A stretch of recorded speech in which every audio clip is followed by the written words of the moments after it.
This is the Ford Theater, a full hour of radio drama. Our play today, The Silver Cord, an unusual drama about an unusual mother.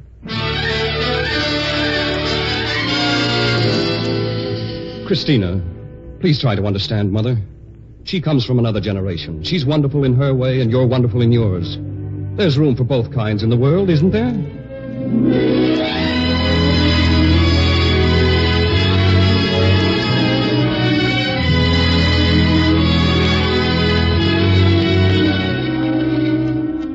The Ford Theater, presented by the Ford Motor Company, makers of Ford, Mercury, and Lincoln cars, and Ford trucks, farm tractors, and motor coaches.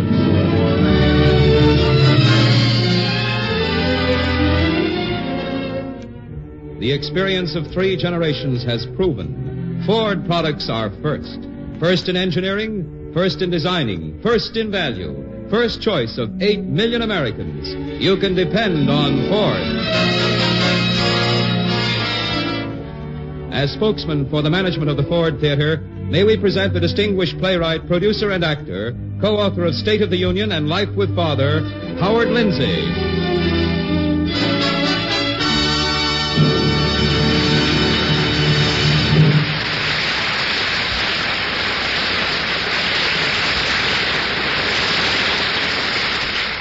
Good afternoon, ladies and gentlemen. Today's Ford Theater play caused a great stir when it was first presented on the Broadway stage. It deals in an unusual, powerful, and serious way with a subject that is traditionally regarded as a humorous one, the mother-in-law question. Sidney Howard's The Silver Cord, as adapted for the Ford Theater by Nancy Moore.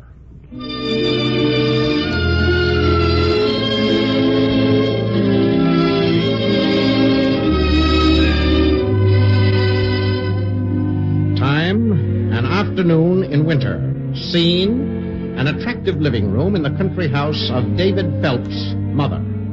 David has just returned after 2 years abroad. With him is Christina, his bride of 5 months.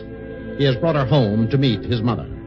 Reclining in the easy chair is Hester, engaged to be married to Robert, David's younger brother. David, you and Robert don't look a bit like brothers. Well, we don't act much like brothers either, Hester. That's what your mother says. Christina, we've all been guessing what David's wife would be like. Did you guess right? No. We knew you'd be nice, but not this nice. Oh, thank you. Hester, when are you and Robert going to be married? We haven't set the date yet. We waited for you two to get home. Will it be a big wedding? Well, if Mother has anything to do with it, it'll be big. She'll never get over my marrying Chris abroad. Darling, you don't think she'll hold it against me, do you? Oh, Mother never holds anything against anyone. There's Robert now. Robert, look who's here. Hello. Hey. Rob, you old son of a gun. We didn't expect you. Till how are you? Fine. Couldn't be better. Here's Christina, Rob. So you're my new sister-in-law. Hello, Robert. Say, you did all right for yourself, didn't you, Dave? Yes, so did you. How long have you been here, anyhow? Oh, half an hour. How's Mother, Rob? Oh, she's in fine form. Isn't she, Hester? Uh-huh. She always is. You'll love our mother, Christina. I know I will. She should be back any time now. She'll drop dead when she sees you, Dave. So will everyone else. Dave's always been the Greek god around here, Christina. Oh, cut it. He should be. I remember the time when I didn't think so. Well, when we were kids, Mother. Davy, boy. Hello, Mother. Davy, oh, darling, when did you come? And I wasn't here. Oh, let me look at you. 2 years, 2 whole years. You're well, aren't you? Mother, Oh, here's... to think you're back at last. Was the crossing rough? Were you seasick? Oh, Davy, I'm so glad to see you. Mother, here's Christina. Christina, Davy's wife. How do you do, Mrs. Phelps? Oh, let me look at you now. Why, Davy, she's splendid, perfectly splendid. I always knew you'd choose a lovely girl like this. Didn't I always say so? Well, I had to go to Europe to find her, though. Davy, boy, you have been working too hard. You look thinner. Oh, nonsense, Mother. I can't help worrying about these big boys of mine, Christina. It's an old habit I'll have to break. Davy has you to take care of him now, and soon Robin will have Hester. Did you skate, Rob? Couldn't. They've been cutting ice on the pond, and it's full of holes. Oh, I must have signs put up tomorrow. Remember that, everybody. Don't take the shortcut across the pond. Oh, Davy, you don't know how happy I am to have you home. Oh, Christina, if you only knew what it means to me to see all my plans and hopes for him fulfilled. I've dreamed of his being an architect ever since. Ever since he built houses with blocks. I still have those blocks. It's true what Robin says. I saw what Davy had in him even then, and I brought it out. Seems a risky business. What seems a risky business, Christina? Well, the way families have of doing that. I don't understand. I see what Christina means. From blocks to architecture is a long guess. You might very easily have guessed wrong. What I say about children is have 'em, love 'em, and then leave 'em be. I'm not sure that isn't a very profound remark, Hester. I'm afraid I can't agree with you. I didn't guess wrong for Davy. No, you certainly didn't, Mrs. Phelps. Well, I'm tired of being talked about. I'll take the bags upstairs. Oh, I thought you'd want your old room, Davy, so I put dear Christina in the little front room. Oh, you did that because I have the guest room, Mrs. Phelps, but they'll want to be together. I'll move out. No, dear, you're here for a rest, and I won't upset you. You've got to be taken care of. Davy and Christina understand. But Mrs. Phelps, Chris. Yes, of course, we understand.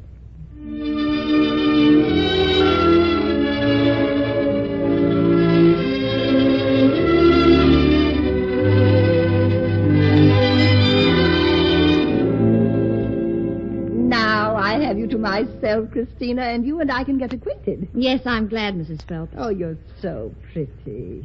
I didn't think a lady scientist would be. I've never known one before. Well, I hope I'm not very different from other women. I've quite got over being afraid of you. Afraid of me? Oh, when my big boy cabled me that he was marrying a charming and talented research geologist. A biologist. Biologist. I thought, oh, dear, how will I ever talk to her? But now that I've seen you, I'm so proud to have you for a daughter. You're being very nice to me, Mrs. Phelps. Well, it isn't at all hard to be nice to you, dear. Now, tell me what your plans are. Well, we're going to live in New York, of course. Oh, dear. Couldn't you two choose a pleasanter place than New York? Well, it's the perfect place for David and me to work. For you to work? My fellowship is there, at the Rockefeller Institute Laboratory. Oh, I didn't realize that you plan to continue with your work now that you're married. Oh, yes. Christina, don't be angry if I say this, but this work of yours, will it overshadow David's? Oh, no, Mrs. Phelps. David wants me to keep on with my experiment. Well, in my day, girls were immensely courageous if they taught school or gave music lessons. But nowadays, they're like you, independent and capable in every field and think nothing of it. But give us our due, Christina, we girls who didn't go out into the world. We made a great profession, which I'm afraid may be vanishing from the face of the earth. We made a profession of motherhood. Oh, David's told me what a wonderful mother you are. I'm not asking for credit or praise. I'm asking for something more substantial. Christina, don't take all my boy's heart. My dear Mrs. Phelps, you must know I would never come between a mother and her son. I promise you. Thank you, Christina. And now you won't go to New York, will you? But Mrs. Phelps... Because that would be coming between mother and son. Oh, no, you're quite mistaken. It isn't only for me. I don't want to see David's career sacrificed. Sacrificed? Christina, I admire your ambition, but I'm afraid your work could easily get in the way of David's career. But there isn't any conflict. May I tell you the plans I've made? I'm sure you'll see how much better they'll be for David. I own a very large tract of land, very beautiful for homes. We'll call it Phelps Manor. Davy will have charge. Davy will lay out the development and build the houses. He'll make his fortune, his reputation, and his place in the world. Yes. You know the competition in New York. What a long struggle it would be. And here with me to back him, it would be immediate success. But, Mrs. And I haven't forgotten you, dear. Don't think I have. I'm chairman of our hospital in town, and we have a very nice little laboratory. I can arrange it so you can do all the research there you want to. I see. But a laboratory isn't enough, Mrs. Phelps. I'm working on a special project, and I must work with scientists in my own field of research. Oh, Christina, be honest. You're thinking of yourself, not of Davy. I'm thinking of both of us. Chris, Yes, David? come on up and dress for dinner. Oh, David wants me, Mrs. Phelps. Yes, dear, run along. We'll talk more about this later.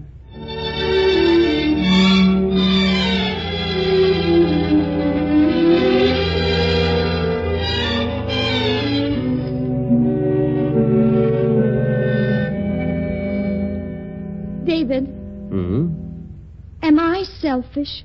What? Am I? Should I just be a wife and mother and not a scientist at all? Oh, you've been talking to Mother. Yes, I have. And her whole life was for her children. Mine Well, children or not, I thought I still had a life of my own to live and the right to live it. Well, you have. Mother comes from another generation. She's wonderful in her way, and you're wonderful in yours. There's room for both kinds in the world, isn't there? I thought so. But your mother didn't feel any lack because she didn't have a career. I would, David. I admit I would. Maybe I'm an unwomanly woman. You? Am I? Well, I'm not just sure. Maybe if I kissed you, I'd find out. Oh, David. If you were any more of a woman, I couldn't take it. Oh, it's great to be home, Chris. I love this house, this room, this place. David, do you mind my working in New York? No, of course not. And you want to work there, too, don't you? Sure, conquer the world, build skyscrapers to the stars. You wouldn't rather build houses somewhere away from New York? Chris, what's the matter with you? Don't be so serious. I'm home. I want to enjoy every second of it.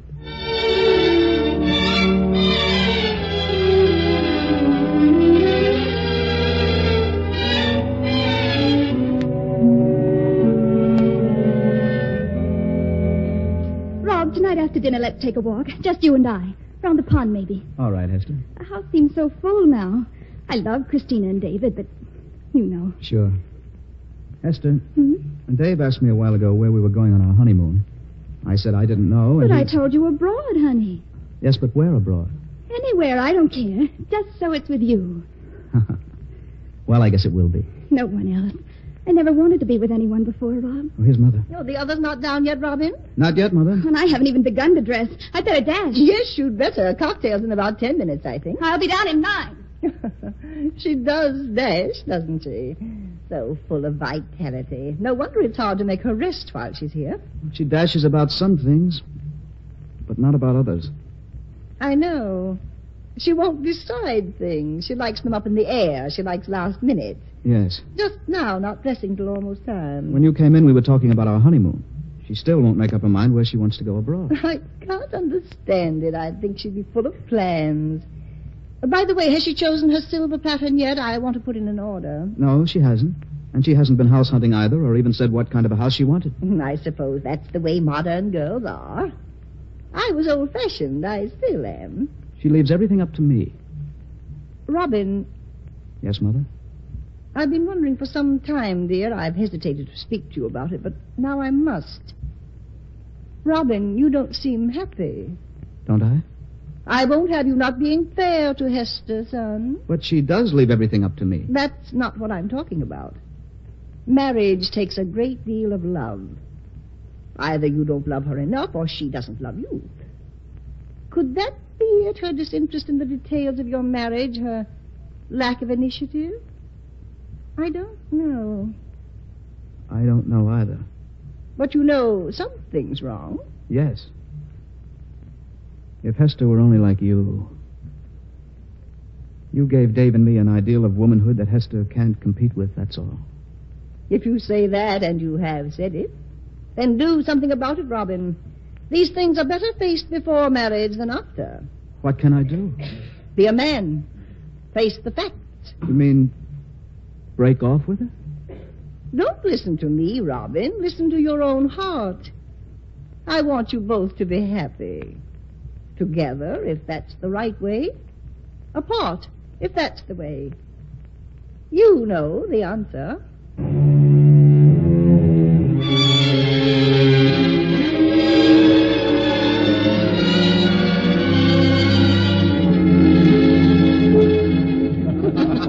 Come on, Rob, fill my glass to the top. That shaker isn't empty. It's a wonderful cocktail. It's Robin's own recipe. David, let's drink a toast to Hester and Robert. We haven't drunk one to you and Dave yet, Christina. Yes, this one's for you, Chris. To Dave and Christina. May they have everything out of life they want. We already have. I'll say we have. Oh, Davy boy, I hope so. Chris, Yes? let's tell Mother now. In front of everybody. Well, it won't hurt him to hear. Well, I don't mind if they don't. Mind what? It'll make Mother so happy. What will? A surprise Chris and I have for you. In about 5 months, I'm going to have a baby. Oh, Christina, how wonderful. Are you really? Well, Mother, isn't that a wonderful surprise? Of course, Davy. And Christina, I'm so happy for you. So happy. Have you a napkin there, Robin? I've spilled my cocktail all over my dress.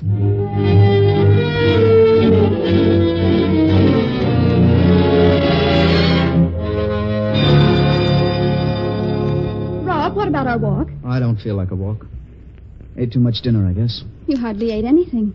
Did he, Mrs. Phelps? Oh, it's too cold for a walk. I can't think why Christina and Davy had to go out. They probably wanted to be alone. Well, they can be alone without Davy's catching pneumonia. She dragged him out there even It was David who dragged her out, Mrs. Phelps, and if there's any worrying to be done, it's Chris and not David who's going to have a baby. Hester. I'm sorry if I've shocked you, but the truth is you've both shocked me. How have we shocked you? By not being a great deal more thrilled over Christina's baby.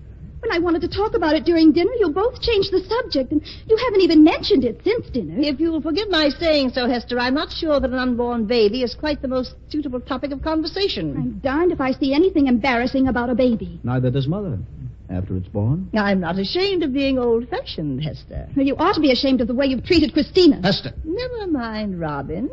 Hester has a right to her own opinion. If you'll both excuse me, I think I'll go to my room. Oh, Mother, Hester didn't mean it. Hester, how could you? I don't know, but I don't care if I did. You're a guest in Mother's house.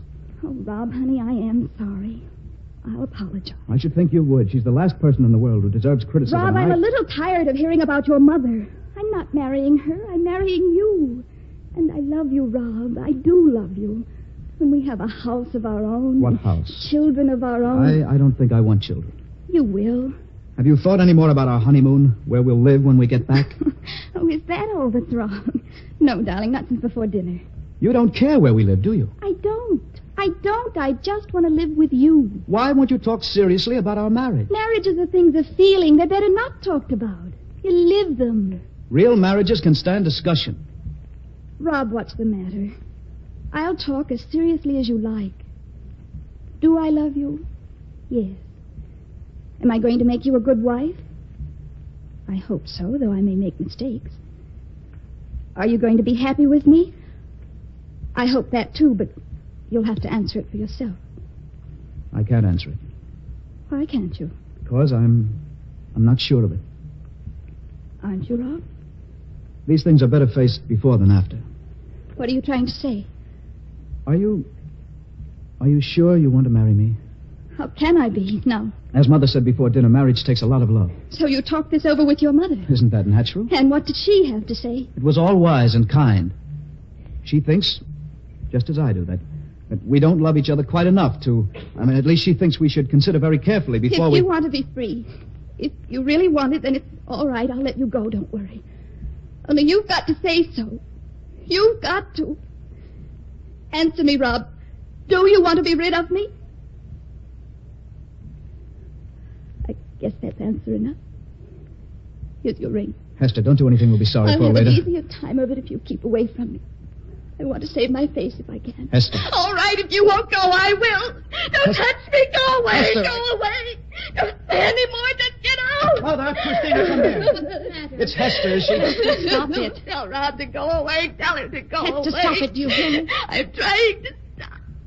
You'll only send these awful people out. Chris, what's got into her? I must say, in my day, girls practiced a little self-control. Hester, what on earth brought this on? She and Robin must have had some little quarrel. Well, Rod's gone. That's funny. You'd better see how he is, Davy. His nerves aren't strong. Such scenes aren't good for him. Go upstairs, Davy. All right. Mrs. Phelps, Yes, Hester? Rob has just broken our engagement. Not really. Hester, what do you mean? I mean what I say. Why, Hester, I'm terribly sorry. It won't do you the least bit of good to pretend you're sorry. I don't intend to stand here and allow any hysterical girl to be rude to me, Hester. All I want to know is why you talked Rob into jilting me. I had nothing to do with Robin's change of heart. You did, and I demand an explanation. Very well, then, since you insist. I did advise my son to break with you because of your indifference. Oh, Because he came to me and said you neither love him nor make any pretense of loving him. Rob said that? He even said you must have misunderstood his friendship, that he never wanted to marry you. No. And I told him to risk anything, rather than such an appalling marriage. I don't believe a word of it. You may believe it or not. Christina, do you believe I took advantage of Rob? Of course not. So, you take Hester's side, Christina. I'm going right this minute. There's a train at 9 in the morning. I'll have the car for you at 8:30. I'm leaving tonight. There's no train tonight. I won't stay here. I'll go to a hotel in town. You'll do nothing of the sort. You've got to think of appearances in a small town. I don't care what people say. If you won't let me have the car, I'll call a taxi. I forbid you. Put down that phone. Operator, I want a taxi. I don't know the number, but get it for me. Very well, Hester. Mrs. Phelps. What have you done? Operator! It's dead, Hester. She pulled the cord clear out. You'd do anything, wouldn't you, to get your way? You are the only person in the world who has ever forced me to do an undignified thing. I shall not forget it. Oh, Christina, it isn't true what she said. He did want to marry me. He did. Of course he did, darling. I won't stay. I won't stay under that woman's roof. Christina, you mustn't stay either. She'll do the same thing to you she's done to me. You'll see. You'll see.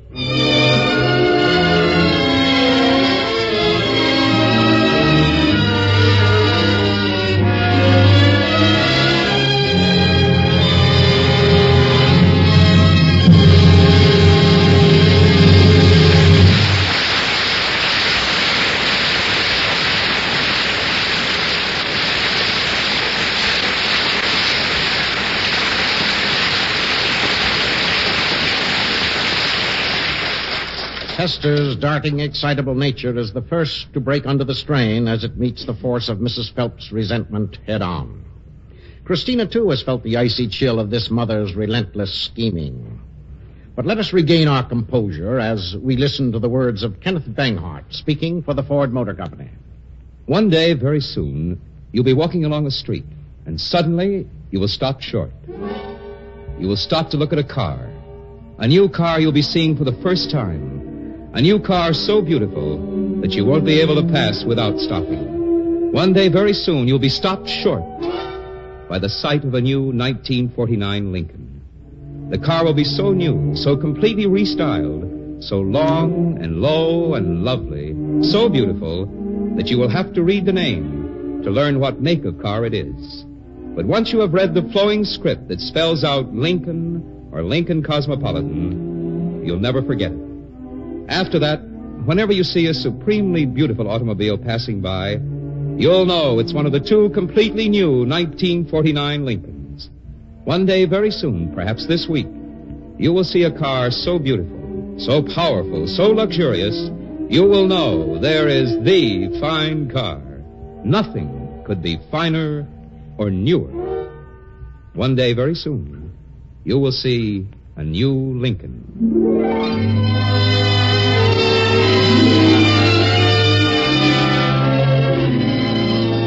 The second act of The Silver Cord will be heard after a brief pause for station identification.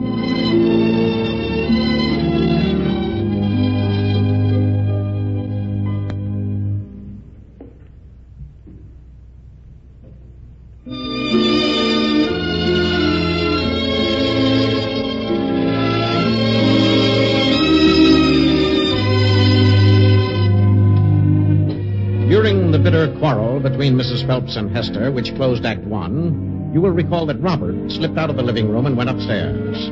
Later, David was sent upstairs, too, to see if his younger brother was all right. Act Two of The Silver Cord opens in Robert's bedroom as David enters. Mother sent me up here to talk to you, Rob. Where is Mother? Still downstairs. I don't think much of the way you acted tonight. What's the matter with you, anyhow? Can't you be a little easier on me, Dave? Didn't you ever feel any doubts when you were engaged? I was too darn scared I wouldn't get Chris to have any doubts. I never had one comfortable moment from the time Hester accepted me. Well, I suppose getting married does take a little nerve. Well, you think I haven't any nerve? You want to make me look like a heel, don't you? All right, I'll be a heel. I don't care what people think, but I'll tell you one thing. You're not going to turn Mother against me. Do what? You heard me. Haven't you outgrown that old stuff yet? And isn't it time you let go of Mother's apron strings? You would say that? Davy, Robin, are you two boys quarreling? What's the matter? Nothing. You've been criticizing your brother, haven't you, Davy? But surely you could see that Hester isn't worthy of Robin. Isn't she? Oh, if you'd heard the things she said to me downstairs after you left the room, you'd know. I'm sorry for Hester. I think you've both given her a dirty deal. And Chris must think so, too. Perhaps you'll tell me what Christina would say if she knew the true reason for Robin's break with Hester. What is the true reason? Tell him, Robin. I broke with her because of an ideal. The ideal of womanhood that Mother gave us both by being the great woman she is. I know I couldn't be happy with any woman who fell short of her. What becomes of your dirty deal now, Davy? I'm not going against that ideal, Mother. That's another thing. You couldn't have troubled much about it when you married. Oh, you shouldn't have said that, Robin. I haven't had Christina's advantages. I'm not a trained scientist. Now, don't take this out on Chris, Mother. I think I know a little of a mother's duty toward her daughter-in-law. Davy, I want to talk to you alone, in your own room for a while.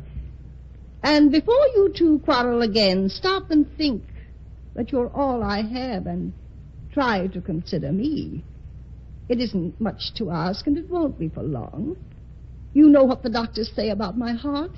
Dr. McClintock tells me I may go at any minute. Robin, come to my room a little later.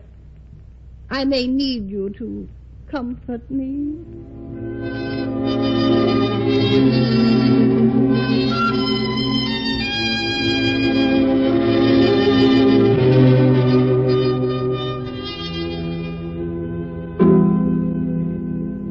Davy, just now, when your brother and I most needed your loyalty, you've hurt me more than I've ever been hurt in all my life, even by your father. I didn't mean to hurt you. You've shown me clearly that what I most dreaded has already come to pass.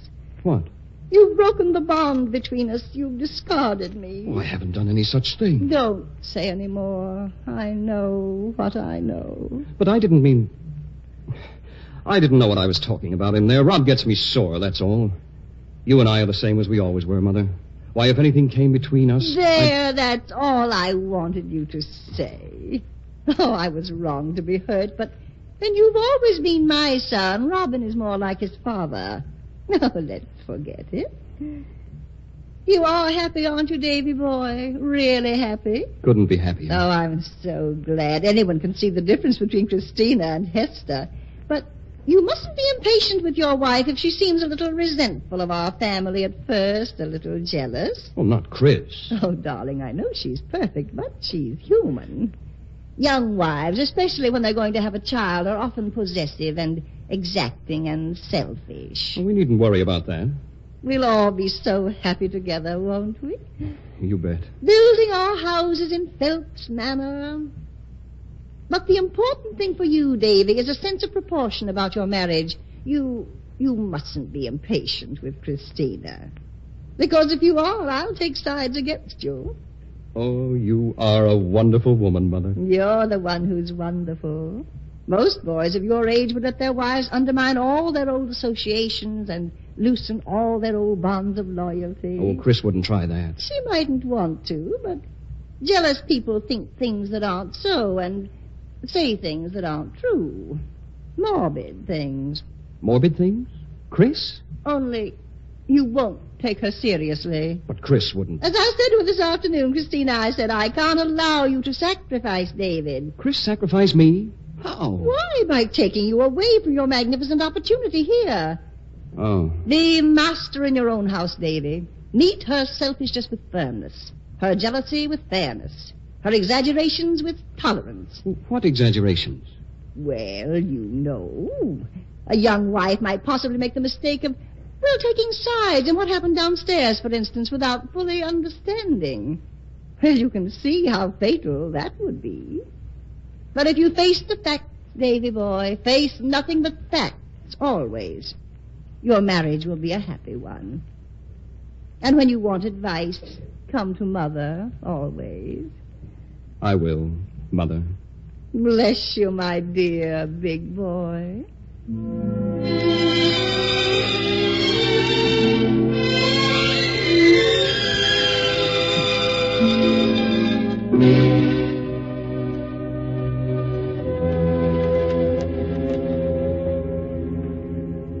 I waited till your mother left before I came in, David. Well, why, Chris? You're one of the family now. How's Hester? Quiet now, I think. I put her to bed. You look pretty stern, Chris. I had a time with her, David. But I wouldn't be surprised if she's really in luck. Maybe you're right. David? Yes? Who do you love? You? Why? I wanted to hear you say it. David, let me ask you a question. Do you think of me as different from all the other women in the world? I'll buy it. Do I? Please answer. It's awfully important to me just now. Of course I do. Because that's how I feel about you and all the men in the world. Because that's what being in love has to mean, and being happily married. Two people together by themselves, miles and miles from everybody else. Chris, you're getting the worst habit of working yourself up over nothing. And don't you realize, David, that the blackest sinner on earth is the person who breaks in on that feeling? Or tampers with it in any way? If you say so, I'll say he is. He? Never mind. Your brother didn't feel that way about Hester, did he? Oh, Rob always was a funny egg. And from all I can gather, Hester didn't feel much of any way about him. I know better than that. I've had that child on my hands for the past hour. I've learned a lot, David, about her and from her. David, how long are we staying? Well, we can't stay less than a week, can we? Can't we? Well, don't you want to stay? No. Listen, Chris, I'm just as cut up over what's happened as you are, but we can't take sides, and I certainly don't want to run away leaving Mother in the lurch after this. Think what Rob's put her through today. She seems to be bearing up. Well, you can't be sure with Mother. She'd never let anyone see. Anyhow, I've got to look around. What at? Phelps Manor? Well, Chris, I can't be throwing away opportunities now, can I, with the baby coming? No, David. Of course you can't. Neither can I. How do you mean? Forgotten all about my opportunities, haven't you? What opportunities? My fellowship.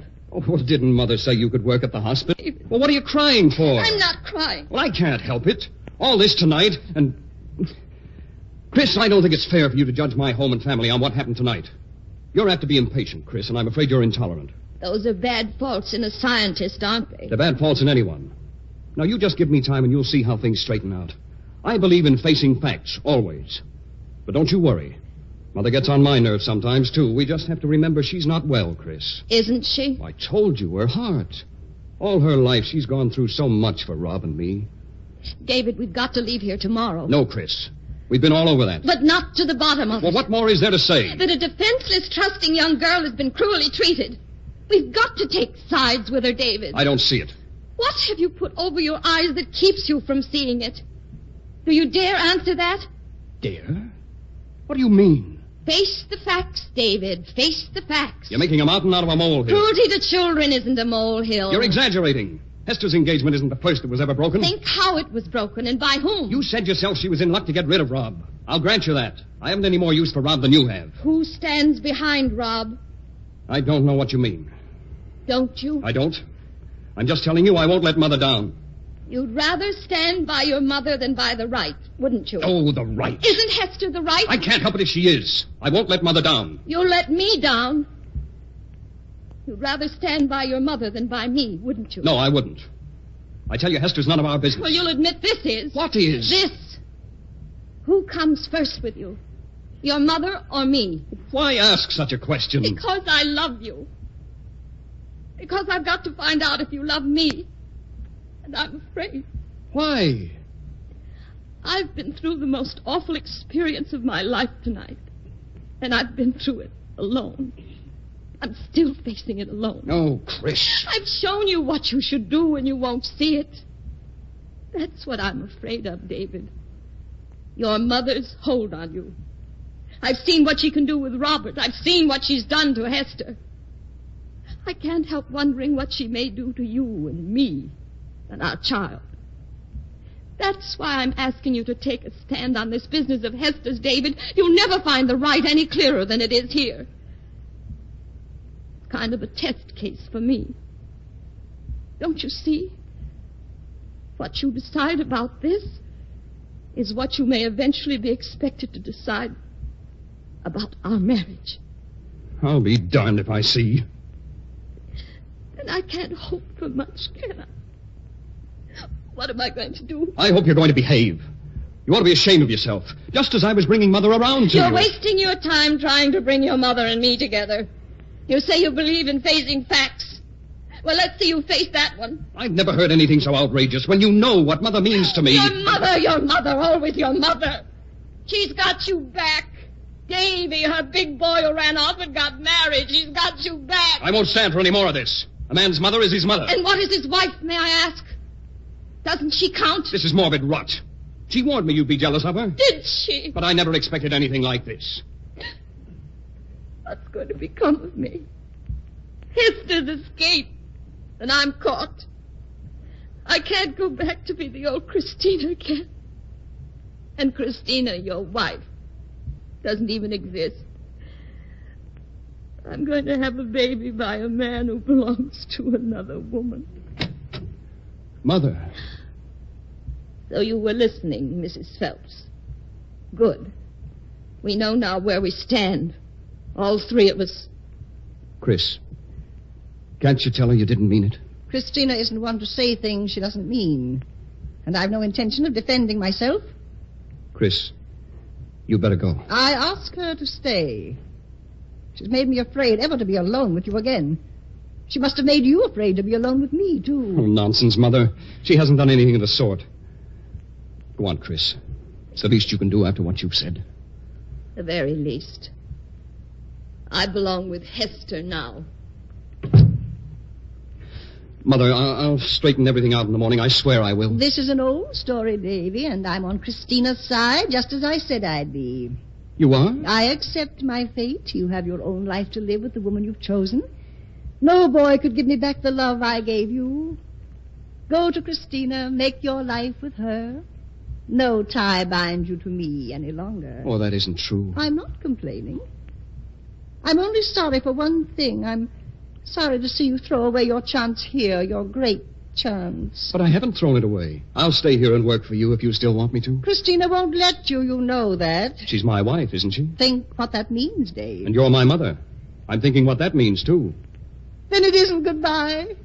Then I've still got my big boy after all. You bet you've got him. Oh, Davy.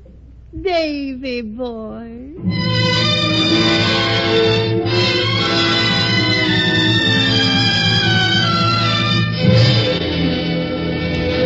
Dave! Robert! Mrs. Phelps! Chris, what's the matter? She's gone. Hester's gone. Gone? What on earth is happening out here? Is it a fire? What's going on? Rob, something's happened to Hester. She's gone. I couldn't sleep. I thought maybe she couldn't. I went to her room. She's not downstairs either. Little fool. David, you'll have to get dressed and find her. She can't get to town tonight in the cold. All right, we'll have to look. Oh, wait, I'll look out your window, Dave. Let her go, Robin. But Mrs. Phelps, she isn't properly dressed. She didn't even take her coat. Hester! Oh, my Lord, Chris. Rob, what is it? The pond, look. She's fallen Oh, in. the holes in the pond. David, quick, for heaven's sake. Rob, come on. I'm coming. Hester! Hester! Hurry, David, hurry. Hold on, Hester. Don't struggle. Rob and David are coming. Oh, I have no patience with people who have hysteria. Mrs. Phelps, the girl's drowning. Oh, no. No, she can't. They've got to save her. Oh, but the boys haven't. Robin, you're not dressed. Davy, come back and get your coat. Are you crazy? Do you want to catch pneumonia? Mrs. Phelps.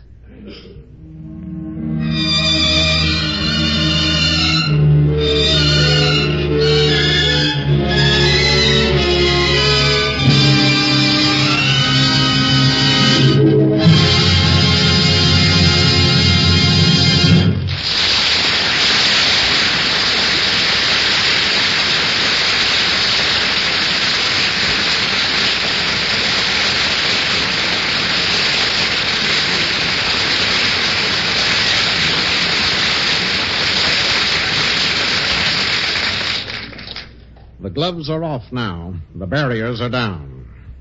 Civilization is only skin deep, they say. Well, so it seems in the case of Mrs. Phelps.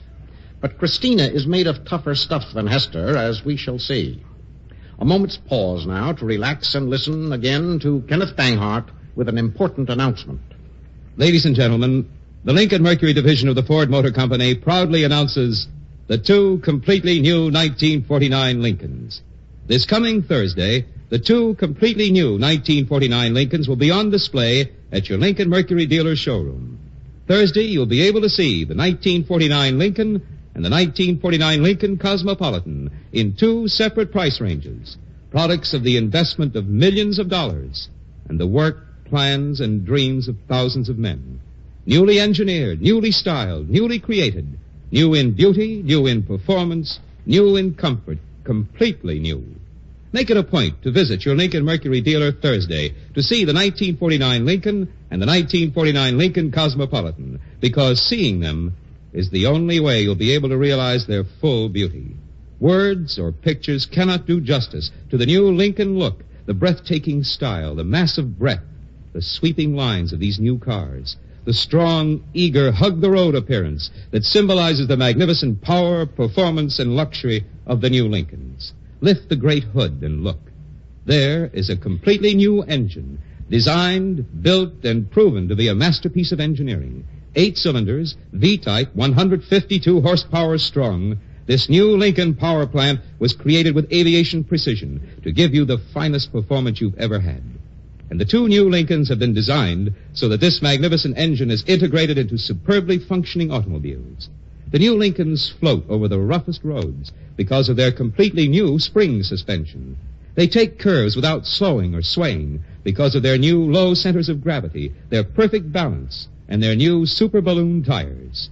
They will cradle you in the smoothest riding comfort and the highest style you've ever known. The new Lincolns were created to bring you a new experience in driving luxury. If you're ready for a completely new car, if you're ready for a truly fine car, ready for new beauty, new performance, new luxury, if you're ready for the finest, you're ready to look at Lincoln. Visit your Lincoln Mercury dealer Thursday. Look at the 2 completely new 1949 Lincolns. Look and you'll know. Nothing could be finer or newer. Lincoln.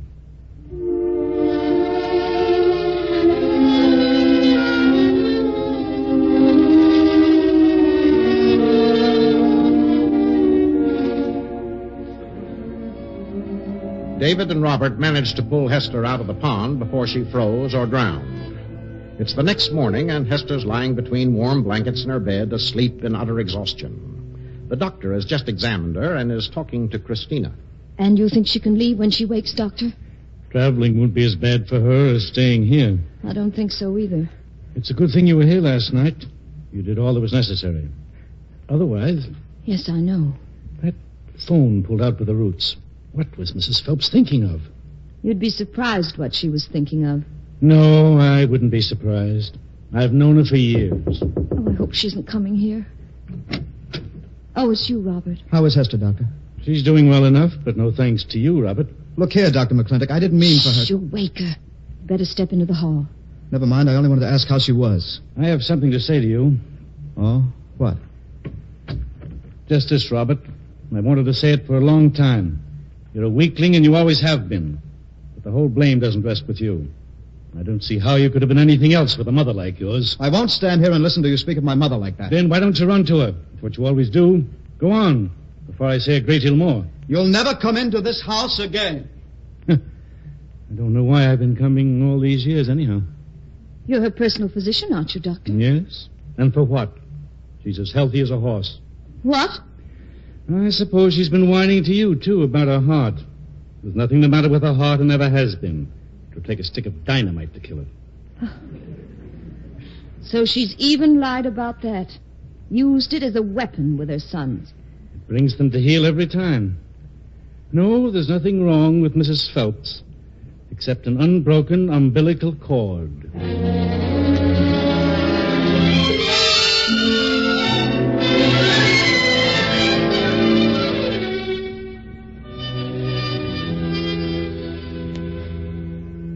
Am I a weakling, Mother? Of course you're not, Robin. But I did drive Hester to... You did nothing of the kind. She's the weakling, not you. You were a man. You faced the truth.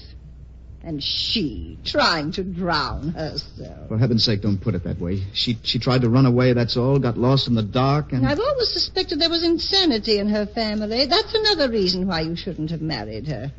I shall certainly tell everyone that Hester is insane. Poor Hester. Poor Hester, indeed. We're well rid of her. I'm sorry, Mother, but I think I'm going to regret losing Hester all my life. Robin, you don't mean you'd go back to her? Maybe the doctor and Dave are right about me. Maybe I am too weak to love anyone. Yes, I will go back to her if she'll have me. Robin, come here and sit beside me. No.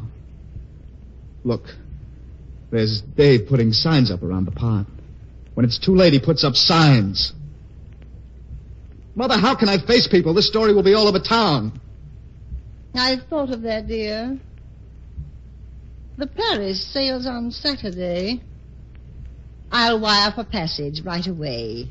You and I will be on that ship. Just you and I, darling. And all this behind us.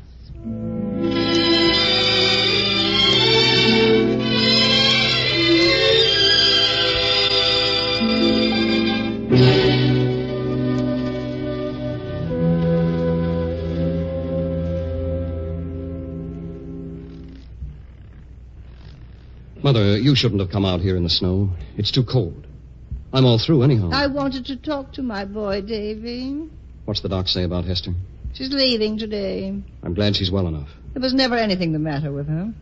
Well, it's easy to see you don't often bathe in this pond in zero weather. Mother, I've been thinking.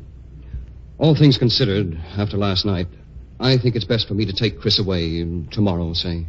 If you like. We can come back when things are cooled down. Yes. And I hold nothing against Christina, Davy. I understand everything. I knew you would. What I'm wondering now is what I'm to do with Robin.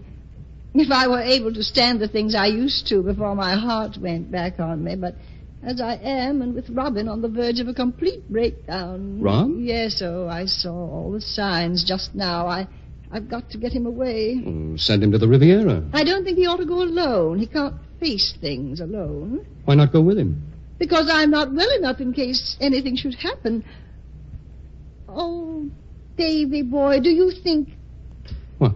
That Christina could spare you for a little, just long enough to get Rob and me settled in some restful place? Do you think she would?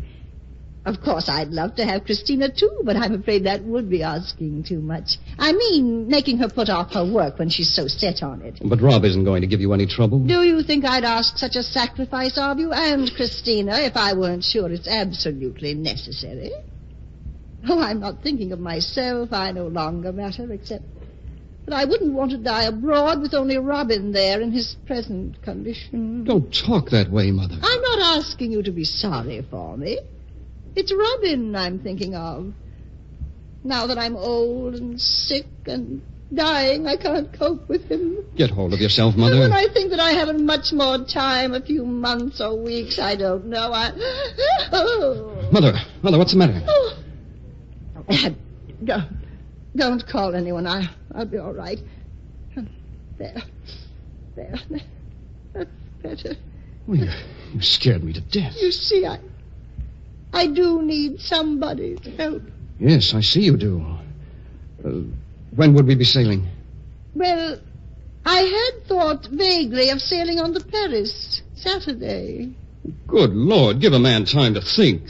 I want to do the right thing, but I couldn't leave Chris, not with the baby coming. Oh, but you'll be home in plenty of time for that. Well, I've got to talk to Chris. Oh, Davy boy, how wonderful it'll be. The three of us together again.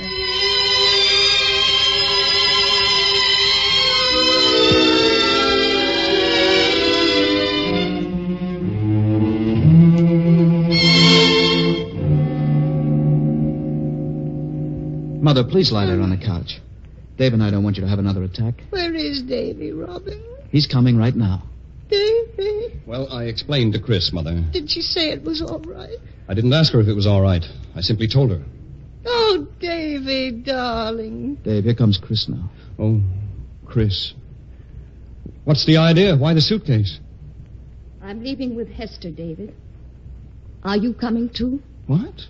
Now? In a few minutes. I came down ahead. No, don't go, Mrs. Phelps. And you stay too, Robert. I think it's best for us to thresh this question out together for good and all. What question, Christina? The David question. Whether David is going on from this point as your son or as my husband. What? Isn't that the issue? I can't go through this a second time. Chris, haven't you any consideration for our feelings? Are they nothing to you? I'm trying to save my love, my home, my husband, and my child's father. Are they nothing to you? Well, surely I can be a good son and a good husband, too. Not if your mother knows it, you can't. She won't allow you to divide your affections, and I refuse to go on living with you on any basis she will allow. Davy! Your mother is a legend she's built up of herself as a great woman for her sons to worship.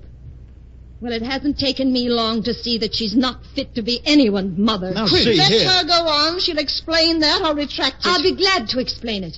It's what I've been leading up to. And I'll begin by saying that if my child ever feels about me the way your sons feel about you, I hope somebody shoots me, because I'll deserve it. This is too much. Stop this, Chris. I'm going to finish. Mrs. Phelps, why do you resent the fact that I'm going to have a baby? I don't resent it. You're afraid that baby will give me another and stronger hold on David. And you mean to separate David and me if it's humanly possible. I do not. Did you or did you not bend every effort to separate Hester and Robert? I most certainly did not. Can you deny that your one idea is to keep your sons dependent on you? Can you deny that you oppose any move that either one of them makes toward independence?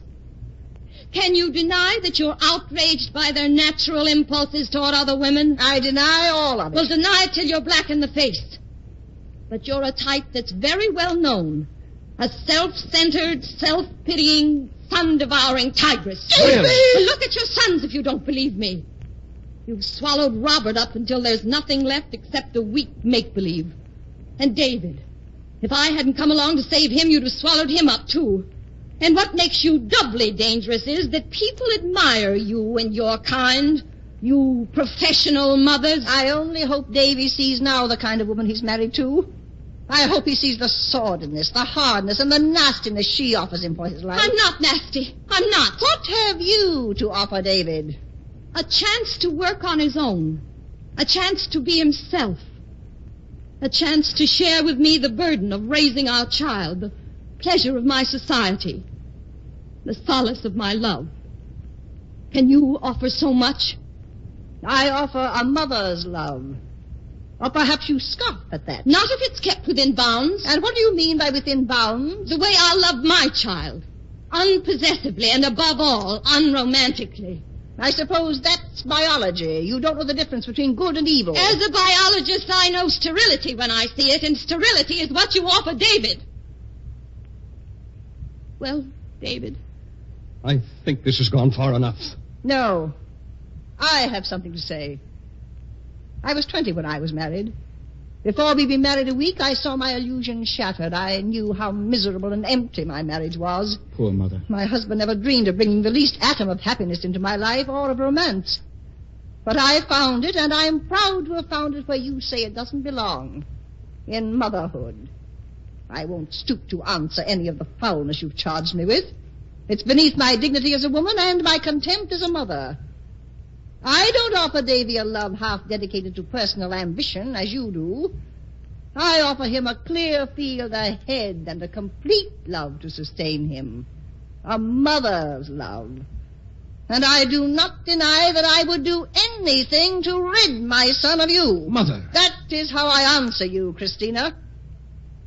Well, it's a very plausible and effective answer. I'm sure you mean it, and I believe you're sincere.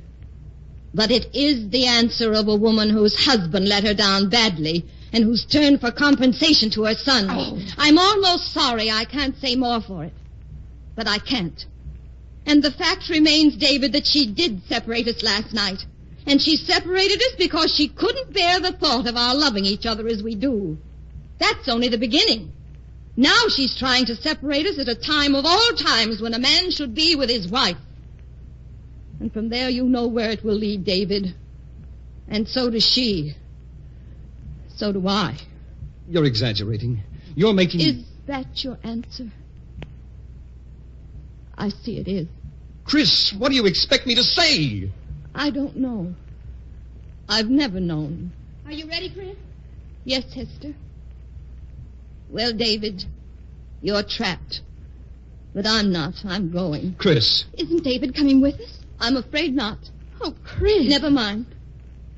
It can't be helped. Hester, can't we try again? Can't we? What? Robin? I mean, what are you going to do now? I don't know. Yes, I do know. I'm going to marry an orphan.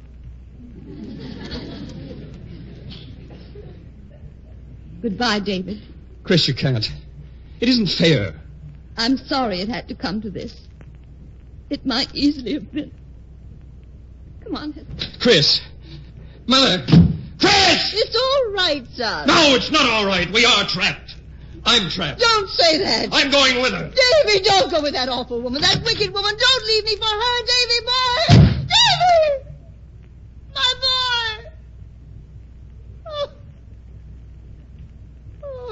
gone. Let him go. He's the weakling now. I loved him too much. I've been too happy.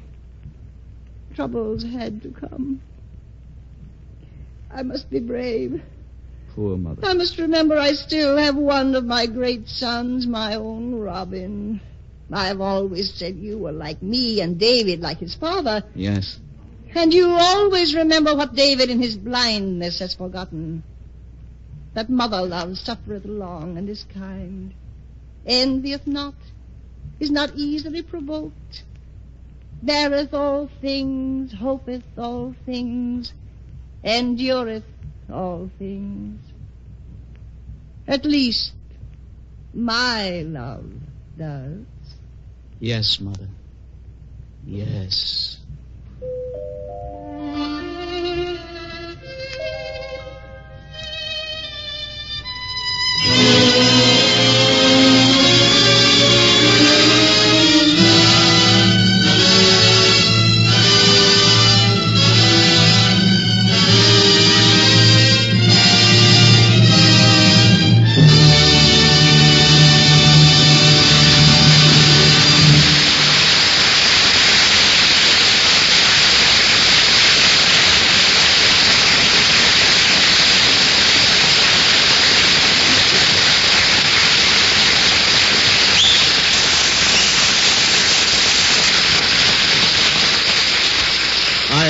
I would hesitate, ladies and gentlemen, to add one word of comment to the moving play you've just heard, unless it is to say, thank heaven, Mrs. Phelps is not a typical mother. I would like to acknowledge here the magnificent performance of Evelyn Varden, who played Mrs. Phelps in Nancy Moore's expert radio adaptation of The Silver Cord. Our thanks also to Barbara Weeks, who played Christina, and Les Tremaine, who was David. Next Sunday afternoon, the Ford Theater will present a rollicking comedy, Personal Appearance, by Lawrence Riley. It was an outstanding movie and Broadway success, and we know you will thoroughly enjoy its sparkling situations.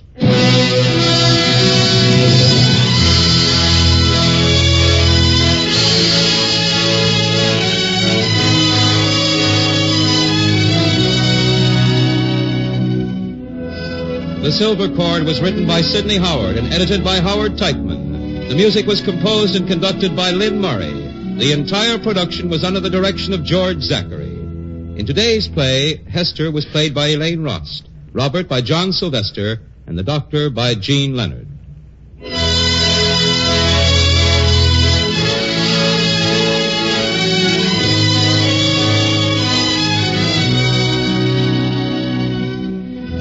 Next week, Personal Appearance.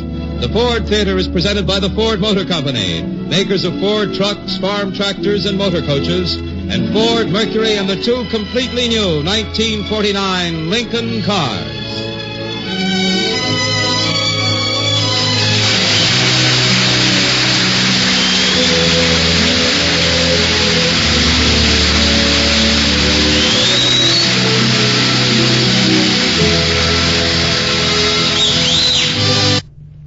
This is NBC, the national broadcasting company.